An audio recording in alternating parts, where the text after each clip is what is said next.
I was in Washington, and I said, as a child, I went to bed terrified of the coming ice age, only to wake up as an adult into global warming. It was all BS, it was all BS then, it's all BS today. So, all of these things are the con jobs. Correct. And one of the biggest con jobs is that voting for the red team will be better than voting for the blue team. Voting for the blue team will save you from the red team.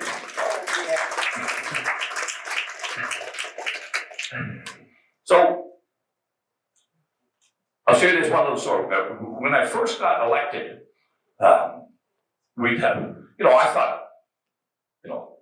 this is pretty, electrician from Lanark County gets elected to the legislature.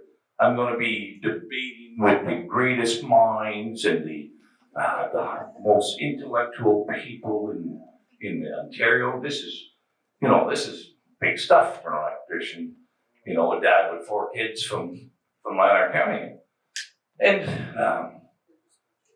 but it didn't take me long to realize that if I wanted to have a good conversation and a good debate, I should say it to Tim Hortons in Brooklyn, not Queen's Park.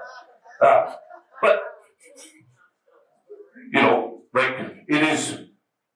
it was devastating to see how it was devastating and disappointing to see the level and the caliber of people representing others.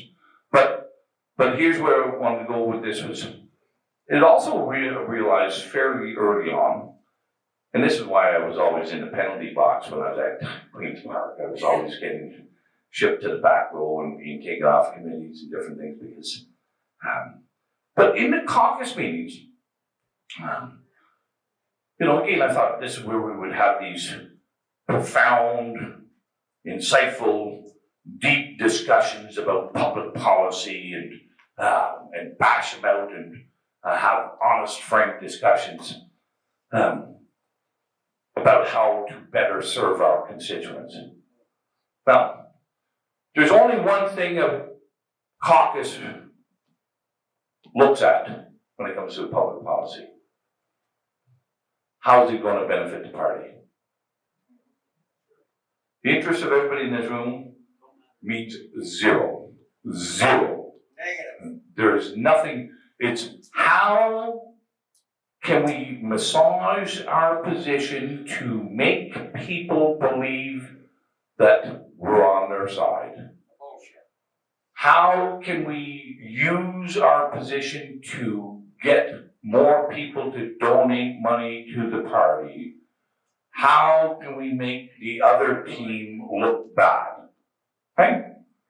It's all about how is the party going to do better?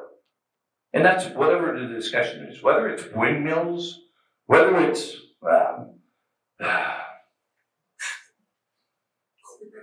COVID vaccines. But, COVID vaccine, what did, this was the same playbook throughout the country. We had NDP governments in BC, we had conservative governments in Ontario, in Manitoba, Saskatchewan, and Alberta. We had liberal governments in the Maritimes. Throughout the world. And so here in Ontario, Doug Ford said, well, we're going to call a state of emergency. And the NDP said, well, but you can't bring it back. You can't stop this end of the emergency until the public health official says so. So every opposing political team took a more extreme position than the government. And the same thing happened in BC, where the NDP put in the lockdown. They did much the same, and it was the liberal conservative parties in BC that said, you've got to do more. So it doesn't matter what There's no ideology, there's no philosophy, there's no principles in political parties. It's Right. how the hell do we win? And how do we sucker you to keep voting for us? And how do you keep getting more money from you? That's That's what political parties are. So, independent members, just as Dave's working on with municipal reform, getting solid, independent-minded people at the municipal level, we have to break this tradition in our country of voting for established political parties. If we want a political solution, and I think we all do, the alternative is not good or not as good. And that's all up to us.